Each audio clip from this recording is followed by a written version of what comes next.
Hello and welcome to Footballing House, your number one YouTube channel for football updates.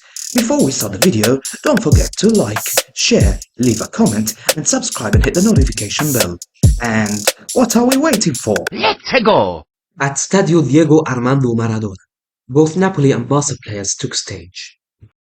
Francesco Calzona, with his first match with Napoli, started with a 4-3-3. Alex Meret returns to the goal. Yes, he played the last match versus Genoa, but this is his only second match after the injury. On the left, Matias Oliveira takes the nod ahead of Mario Rui. On the right, Giovanni Di Lorenzo, the captain, starts, and Juan Jesus and Amir Rahmani partner as centre-backs. Juan Jesus takes the nod ahead of Leo Ostegard, one of the most promising centre-backs in Europe. In midfield, Jean-Louis Cayost, Stanislav Lobotka, and Andre Franz Zambo Anguissa start. And in front, Kvicha Kvaratskhelia on the left, Matteo Politano on the right, and he's back, Victor Osimhen, for the first time since Christmas. As for Xavi and Barca, they started with what seems as a classic 4-3-3, but it was totally not. In goal, the captain Marc-Andre ter Stegen, who's also finally back from his injury. Yes, he played a couple of games, but we can say that he's finally back. As a right back, Jules Koundé started, and as a left back, Joao Cancelo. And the two centre backs, Ronald Araujo and Inigo Martinez, takes the nod ahead of Pau Cubarsí, who started most of the past games due to his experience. Midfield, Ilkay Gundogan, Frenkie de Jong, and Andreas Christensen, who has been playing under Xavi for the past couple of matches as a defensive midfielder.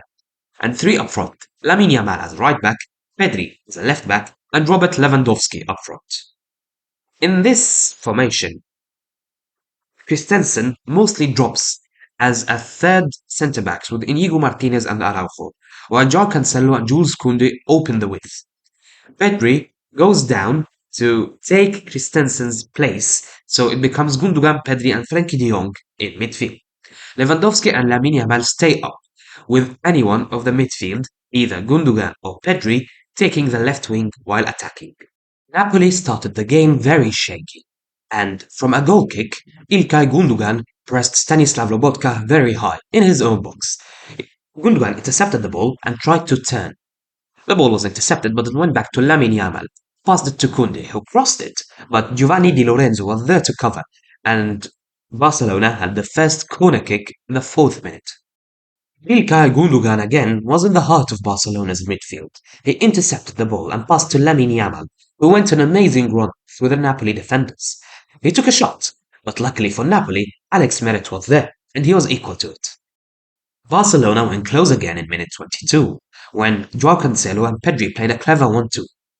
As we can see in the picture here, Giovanni Di Lorenzo is up, pressing Pedri, but this shows just how bad Napoli's organization is.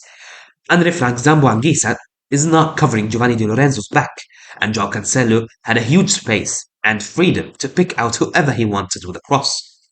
He picked out Robert Lewandowski, and luckily for Napoli once again, the best player in the match, Alex Meret, was equal to the ball.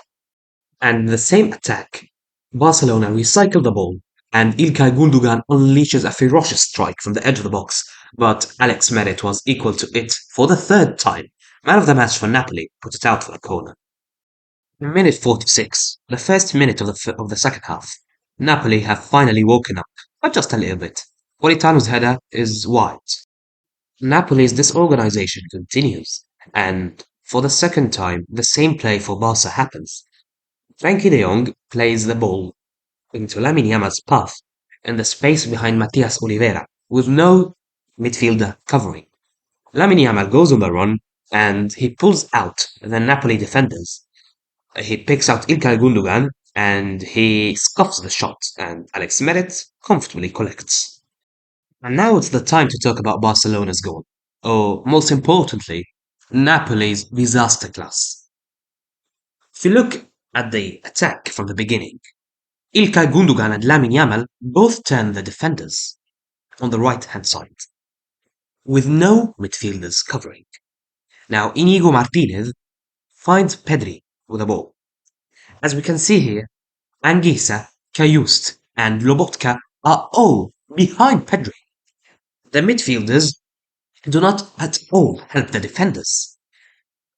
Amir Rahmani has to commit forward and press Pedri. Pedri threads a pass through Amir Rahmani's legs and it finds Robert Lewandowski. Of course, Giovanni Di Lorenzo is not a natural centre back, with Politano coming from the right wing to cover up for him.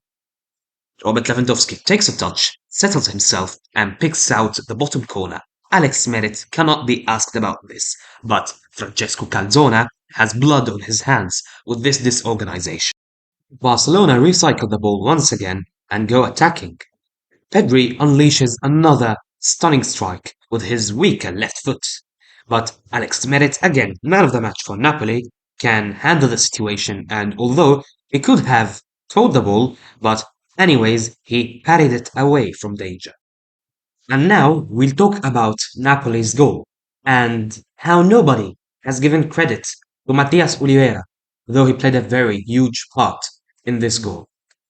First of all, Napoli intercepts the ball high in the pitch, I think for the first time in the match. And who's the one who intercepted it? Matias Oliveira, from almost Barca's best player, Ilkay Gundogan. Matias Oliveira intercepts the ball and then passes it. And as you can see here in the video, he tells the Napoli players to go up, don't pass back, play up the field. And Osimhen, of course, turns Inigo Martinez and he is deadly in front of goal. No mistake. And Napoli equalized.